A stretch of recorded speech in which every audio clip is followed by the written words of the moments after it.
हाँ हाँ शुरू करो पीयूष जल्दी। ठीक है बच्चों, तो from third to fourth period जब आप थर्ड से फोर्थ में जाएंगे तो साइज जो है बढ़ना चाहिए था वैसे तो, लेकिन आपको डिक्रीमेंट देखने को मिल रहा है, साइज घट रहा है बिकॉज यहाँ पे 10 डी के इलेक्ट्रॉन आ रहे हैं जो कि पुअर शील्डिंग करते हैं और साइज को श्रिंक करवा देते हैं। तो ये आपको यहाँ देखने को मिलेगा। सेम बच्चों, सेम इसी तरीके से मैं यहाँ लिख देता हूँ एक और heading, lanthanoid contraction. Lanthanoid contraction. अब लेंथेनॉइड कॉन्ट्रैक्शन क्या होगा, यहाँ पे एफ ऑर्बिटल काम में आएंगे। एफ ऑर्बिटल के पास 14 इलेक्ट्रॉन होते हैं आपको पता ही है, और एफ तो शील्डिंग में और खराब है, तो पता ही कहां पे काम करेगा लेंथेनॉइड। मैं इसे मिटा रहा हूं, जरा इसका स्क्रीनशॉट ले लो पहले। चलो उम्मीद करता हूं ले लिया होगा आपने। और पता है कहां काम करता है, यहाँ पर एक, यहां से यहां, यहां से यहां पे लेंथेनॉइड कॉन्ट्रैक्शन काम करेगा। कॉन्ट्रैक्शन मतलब जब आप यहां से यहां पे आओगे ना तो इधर आप 14F के इलेक्ट्रॉन भर के आओगे, तब थेलियम पे आओगे। और जब 14F के इलेक्ट्रॉन भर के आओगे तो ये भाई बहुत खराब शील्डिंग है F वाले की, तो इसका साइज भी सिकुड़ेगा। लेकिन बच्चों, लेकिन इस बार यहां से यहां आने पे आपको डिक्रीज नहीं देखने को मिलेगा, ऑलमोस्ट कांस्टेंट देखने को मिलेगा। भाई यहां से आने पे साइज बढ़ना चाहिए था, इतना नहीं बढ़ेगा, 2 से 3 यूनिट बढ़ेगा, बस 3 यूनिट। अकॉर्डिंग टू अगर किताब की बात करें तो 3 यूनिट का गैप आपको यहां से यहां दिखेगा बढ़ता हुआ। ठीक है जी। अब एक काम करें आप लोग, आप ना एक टेबल होगी पूरी इसकी ऐसे, जिसमें बोरोन एल्यूमिनियम गैलियम होगा, उसका atomic size, radius, melting point, boiling point, पूरी एक टेबल दिख रही होगी, है ना, ग्रुप 13 की। जल्दी से टेबल ढूंढ के रेज योर हैंड। वो येलो कलर की टेबल है, येलो कलर की टेबल है। कोई बच्चा पेज नंबर बोल दो चैट बॉक्स में, ताकि मैं बच्चों को बता सकूं कि कहाँ पे वो है। 2 बुकें हैं एनसीईआरटी की, तो अलग अलग पेज हो सकते हैं, बता दीजिए। पेज नंबर लिख दीजिए चैट बॉक्स में, ताकि सभी बच्चे को मैं अनाउंस कर पाऊं, वरना वैसे ही एक और टेबल भी है, बच्चा वहां पहुंच जाता है। ओके, दिशा कह रही है, पीयूष कह रहे हैं 318 पेज नंबर। तो बच्चों 318 पे जाओ, आपको एक टेबल दिख जाएगी, ऐसे बड़ी सी टेबल होगी। उसमें अब लोग आप लोग एक काम करो, एल्यूमिनियम का और गैलियम का, मलिका आप भी बेटा एल्यूमिनियम का और गैलियम का जरा इनका साइज देखो, एटॉमिक साइज देख के बताओ मुझे। एल्यूमिनियम का साइज और गैलियम का साइज देख कर बताओ। एटॉमिक रेडियस लिखा होगा, एटॉमिक रेडियस देख कर बताओ। बताओ बताओ, लिखने वाला हूं मैं यहाँ पे, बताओगे तभी तो लिखूंगा।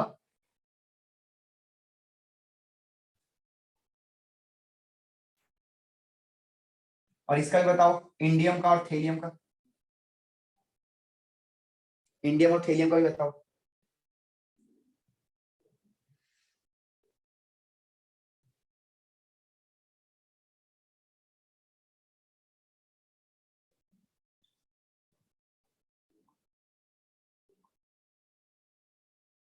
चलिए आप लोग तो बता नहीं रहे, पीयूष तिवारी ने फटाफट बता दिया। 143 देखो एल्यूमिनियम का है, और गैलियम का बड़ा होना चाहिए, देखो 135 हो गया, छोटा हो गया। कितने यूनिट का डिक्रीज है, 8 यूनिट का। क्यों, डी ब्लॉक कॉन्ट्रैक्शन। यहाँ देखो 167 से 170 हो गया, कितने यूनिट का इंक्रीज है, 3 यूनिट का। थोड़ा और ज्यादा होना चाहिए था, लेकिन भाई साहब लेंथेनॉइड कॉन्ट्रैक्शन की वजह से कम हुआ है। तो ये 3 कारण क्या, 3 का लेंथेनॉइड कॉन्ट्रैक्शन। इस प्रकार से चीजें खत्म होती हैं। स्क्रीनशॉट लीजिए, फिर मैं बढ़ रहा हूँ आगे। चलो हो गया होगा। अब बेटा सिर्फ 2 बातें रह गई, यहाँ लिख देता हूँ। हाँ जी, सिर्फ 2 बातें रह गई, चैप्टर खत्म। एक तो ये लेंथेनॉइड हो गया, लेंथेनॉइड कॉन्ट्रैक्शन हो गया। अब एक तो डाइमर वाली बात बतानी है मुझे, डाइमर वाली, और एक बतानी है एनोमलस बिहेवियर।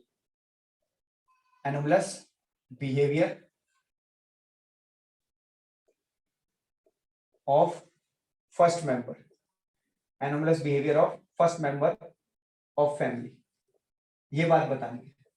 तो ये बात कहां मिलेगी आपको, आप ग्रुप 13 में जाएं, और ग्रुप 13 में आपको एक हेडिंग मिलेगी ऑक्सीडेशन स्टेट करके, ऑक्सीडेशन स्टेट करके, और वो मिलेगी इस पन्ने पे, ऐसे करके आपकी बुक होगी, इस तरीके से बुक होगी। यहाँ पे आपको ऑक्सीडेशन स्टेट हेडिंग मिलेगी, जो बुक मेरे पास है मैं उसके हिसाब से बता रहा हूँ। और यहाँ पे आपको कहीं यहाँ पे कहीं ड्राइंग दिखेगी कुछ इस प्रकार से, aluminium, chlorine, chlorine, chlorine, aluminium, chlorine, chlorine, chlorine. इस तरीके से ड्राइंग दिखेगी। ये डैश लाइन नहीं दिखेगी, सीधी सॉलिड लाइन होगी, लेकिन मैं डैश लाइन बना रहा हूं। तो आप ये ड्राइंग ढूंढे कहां पे? 319 पेज नंबर पे डायग्राम में बता रहा है बच्चा। जल्दी बेटा raise your hand. Old book में 311 पे। Very good. ये ड्राइंग दिख रही होगी आपको। यहाँ पे टॉपिक फंसेगा डाइमर वाला, यहाँ पे। और जब आप पन्ना पलटोगे ना बच्चों, मेरी बात ध्यान से सुनते रहो, जब आप यही पन्ना पलटोगे तो आपको दिखेगी heading anomalous behaviour of first member of family, मतलब बोरोन को लेके दिखेगा कि बोरोन जो है अपने मेंबर से, अपनी फैमिली से अलग बिहेव करता है। बताओ हाँ या ना? यस यस लिख दो अगर आपको मिल गया, ये वाली हेडिंग भी आपको मिल गई तो यस यस लिख दो। Yes yes yes yes chat box में। ओके, एक यस आया अभी तक पीयूष तिवारी का, 2 यस आए हैं अभी तक, 3 यस आ गए। वेरी गुड, ठीक है बच्चों, वेरी गुड। ओके, वंशिका का भी आ गया, 4 यस आ गए। ठीक है, चलो बढ़ते हैं आगे, मैं इसे मिटा रहा हूं। अब देखो, यानी कि बेटा ये डायमंड वाले से पहले जब आप कोई भी चीज पढ़ोगे तो आपको सब में ये इफेक्ट देखने को मिलेगा, तो समझ जाना है ना। अब आ जाओ डाइमर क्या है। देखो 10 मिनट का चैप्टर और रह गया, फिर मैं एंड कर रहा हूँ क्लास को। डाइमर क्या है? देखो जैसे आपका ये AlCl3 है, तो इसमें एल्यूमिनियम का एटॉमिक नंबर होता है 13। कॉन्फ़िगरेशन करोगे तो 1s2 2s2 2p6 3s2 3p1, ये इसकी कॉन्फ़िगरेशन होती है। 3s2 का डब्बा बनाओगे तो ऐसा डब्बा बनेगा कुछ इस प्रकार से, 1 इलेक्ट्रॉन 2 इलेक्ट्रॉन, ये 3s ये 3p। आप नोटिस कर सकते हो कि यहाँ पे एक अनपेड इलेक्ट्रॉन है, तो VBT कहती है जितने अनपेड इलेक्ट्रॉन उतने ही बॉन्ड। यहाँ पे एक अनपेड इलेक्ट्रॉन है तो एक बॉन्ड बनना चाहिए था, पर देखो यहाँ 3 बने हैं, मतलब यहाँ 3 होंगे अनपेड। वो कैसे पता हुआ कि कैसे चलेंगे? आप यहाँ से इसको एक्साइट कराएंगे, है ना। क्या हुआ होगा कि भाई 3 कैसे हो गए? एक्साइट हो गया। अब आप नोटिस करो तो यहाँ पे अभी ये एक ऑर्बिटल खाली पड़ा है, vacant p orbital, vacant p orbital. ठीक, इसी वजह से अब देखो एल्यूमिनियम का यहाँ पे पहले हाइब्रिडेशन भी देख लो, sp2 होगा, है ना। एक s और 2 p, यहाँ पे एक s और 2 p, 3 नए डब्बे तैयार होंगे। जिनको आता है ये सब उनके लिए बता रहे हैं। इस प्रकार से sp2 के 3 नए डब्बे तैयार। और sp2 की शेप क्या होती है? ट्राइगोनल प्लेनर, मतलब एल्यूमिनियम कुछ ऐसा दिखेगा, एल्यूमिनियम एक क्लोरीन एक क्लोरीन एक क्लोरीन, और ये ऐसे प्लेन में दिखेंगे, ऐसे प्लेन में, ऐसे। sp2 ना ट्राइगोनल प्लेनर, प्लेन में ट्रायंगल बनता हुआ नजर आएगा आपको, ट्रायंगल बनता हुआ नजर आएगा, इसलिए इसका नाम होता है ऐसा ट्राइगोनल प्लेनर। अब होता क्या है कि एल्यूमिनियम का एक खाली ऑर्बिटल पड़ा हुआ है, ये है आपका vacant p orbital, vacant p orbital. Clear? अब एक और बना लो ऐसी, एल्यूमिनियम क्लोरीन क्लोरीन और क्लोरीन। अच्छा, क्लोरीन पे 3-3 लोन पेयर होते हैं, 3-3 लोन पेयर सब क्लोरीन पे, हर एक क्लोरीन पे 3-3 लोन पेयर होते हैं। इस प्रकार से ये लोग बना दिए। अब पता है क्या करते हैं, ये जो क्लोरीन है अपने लोन पर इसमें डालता है और फिर वापस लेता है, फिर डालता है फिर वापस लेता है, फिर डालता है फिर वापस लेता है। ऐसी इसका जो खाली p ऑर्बिटल होगा उसमें ये वाला क्लोरीन अपना इलेक्ट्रॉन डालेगा, फिर वापस ले लेगा, फिर डालेगा फिर वापस ले लेगा। तो यानी कि ये इस तरीके से एल्यूमिनियम का ऑक्टेट कंप्लीट कराते हैं। आप नोटिस करिए तो अभी AlCl3 पर सिर्फ 6 इलेक्ट्रॉन है, ये इलेक्ट्रॉन डेफिशिएंट स्पीशी है। भाई 3 तो पहले से थे, 3 क्लोरीन के ओवरलैप हो जाएंगे तो 6 हो गए, है ना। यहाँ पे देख भी लो आप, 1 इलेक्ट्रॉन 2 इलेक्ट्रॉन 3 4 5 और 6, भाई 3 बॉन्ड है तो 3 बॉन्ड मतलब 6 इलेक्ट्रॉन। तो इलेक्ट्रॉन डेफिशिएंट स्पीशी है, या आप इसे कह सकते हो ये लुईस एसिड भी है। लुईस एसिड क्यों? क्योंकि आप देख सकते हैं कि ये इलेक्ट्रॉन पेयर को एक्सेप्ट कर रही है ना, इलेक्ट्रॉन पेयर को एक्सेप्ट कर रही है, इसलिए लुईस एसिड की तरह बिहेव कर रहा है। और अब एक यूनिट को कहते हैं मोनोमर, इसको भी कहेंगे मोनोमर, लेकिन दोनों आपस में जुड़ गए तो ये बन गया डाइमर। डाइमर मतलब 2 और मर मतलब यूनिट, 2 यूनिट। तो इसके कंपाउंड क्या करते हैं, ग्रुप 13 के कंपाउंड्स आपस में ही एक और भाई के साथ ब्रिजिंग, क्लोरीन की ब्रिजिंग करके, इसको ब्रिजिंग बोलते हैं, क्लोरीन के साथ ब्रिजिंग वाला कंपाउंड बना के एग्जिस्ट में आते हैं। अकेला AlCl3 नहीं मिलेगा, 2 AlCl3 एक साथ मिलते हैं क्योंकि वो अपने भाई के साथ मिलकर अपना ऑक्टेट कंप्लीट करते हैं। और कैसे करते हैं वो मैं आपको बता दिया ऑलरेडी, देख लीजिए आप। क्या यही एकमात्र तरीका ऑक्टेट करने का? नहीं, एक और तरीका भी है। आप नोटिस करें तो BF3, भाई इसका भी तो एक खाली पी ऑर्बिटल होगा। इसमें अमोनिया क्या करता है, अपना लोन पेयर हमेशा के लिए डाल देता है, जिसको हम कहते हैं कोऑर्डिनेट बॉन्ड। तो ये कंपाउंड ऐसा दिखेगा आपको BF3, और ऐसे एरो बना के NH3 लिखा हुआ होगा। इसमें ये एरो ये दिखाता है कि नाइट्रोजन ने इलेक्ट्रॉन दिए हैं और बोरोन ने इलेक्ट्रॉन पेयर लिया है। तो या तो ये लोग कोऑर्डिनेट बॉन्ड बनवा लेते हैं अपने वेकेंट पी ऑर्बिटल में, या फिर ये इस तरीके से डाइमर में रहती है। तो यही वो पूरा टॉपिक है, जब आप पढ़ोगे आपको समझ आ जाएगा। मेरे हिसाब से पूरा हो गया। ठीक, डाल लीजिए, टेक अ स्क्रीनशॉट। चल बढ़ते हैं आगे।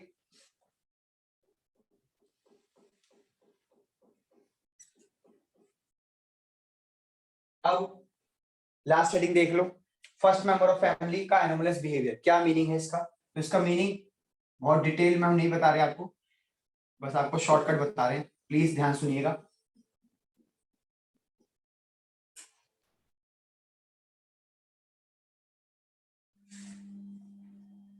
ये देखो, ये मैंने क्या करा है, अगर आपके पास पेपर में एक क्वेश्चन आ जाए जिसमें कहा जाए कि बोरोन ऐसा करता है और एल्यूमिनियम ऐसा करता है, बोरोन ऐसा करता है, जर्मेनियम ऐसा करता है, बोरोन ऐसा करता है, इंडियम ऐसा करता है, कहने का मतलब है इसके और इसके बीच एक कंपेयर का क्वेश्चन आ जाए, कंपेयर करने का कि भाई बोरोन ऐसा तो ये ऐसा क्यों, एल्यूमिनियम ऐसा तो बोरोन ऐसा क्यों, गैलियम ऐसा तो बोरोन ऐसा क्यों। क्या इनका आपस में भी आएगा? नहीं, आपस में नहीं आएगा। इन चारों का इससे मुकाबला होगा कि बोरोन ऐसा करता है लेकिन एल्यूमिनियम तो ऐसा करता है, बोरोन ऐसा करता है लेकिन थेलियम तो ऐसा करता है, क्यों? सेम क्वेश्चन कार्बन और इन चारों के बीच में आएगा, कंपेयर का। कंपेयर कर रहे होंगे, कहेंगे कार्बन ऐसा तो जर्मेनियम ऐसा, कार्बन ऐसा कर रहा है, कार्बन इतने बॉन्ड बना रहा है तो जर्मेनियम इतने बना रहा है, ऐसा क्यों? तो बच्चों आपको यहाँ पे 3 आंसर लिख कर आने हैं, 3 पॉइंट। पहला, ड्यू टू स्मॉल साइज, दूसरा ड्यू टू हाई इलेक्ट्रोनेगेटिविटी, और तीसरा absence of vacant D orbital. यानी कुछ भी क्वेश्चन आ जाए, एनीथिंग, कोई भी क्वेश्चन आ जाए जिसमें आपको दिख रहा है कि भाई बोरोन और इनके बीच में मुकाबला करने को कह रहा है कि बोरोन ऐसा है, ये ऐसा है, बोरोन ऐसा है, जर्मेनियम ऐसा है, सॉरी गैलियम, बोरोन ऐसा है, इंडियम ऐसा है, कुछ भी क्वेश्चन हो जाए जिसमें इसका इसका मुकाबला हो रहा हो, तो आप ये लिख कर आएंगे और आपको पूरे नंबर मिलने हैं, कोई नंबर नहीं कटेगा। हालांकि उस क्वेश्चन में इन तीनों में से कोई एक आंसर सही होगा, लेकिन आपको पता नहीं चल रहा कि कौन सा आंसर सही है, तो आप तीनों लिखाओ, टीचर 2 को काटेगा, तीसरे को सही करना ही पड़ेगा। ये रामबाण है, रेमेडी है इस तरीके का प्रॉब्लम के लिए। इसको पढ़ने की कोई जरूरत नहीं है, जब भी बस इतना ध्यान रखना है कि कार्बन का उसकी फैमिली से, बोरोन का उसकी फैमिली से, जब भी कोई कंपेयर करने का क्वेश्चन आ जाए तो आपको ये 3 कारण लिख के आने, और ये तीनों कारण किसके लिए है? For carbon and boron. यानी आपको लिखना है कि due to small size of boron, due to high electronegativity of boron, absence of vacant D orbital in boron. अगर कार्बन के लिए आ जाए तो due to small size of carbon, due to high electronegativity of carbon, due to absence of vacant D orbital in carbon. ऐसा लिख के पूरे पूरे नंबर है, कोई नंबर नहीं कटेगा।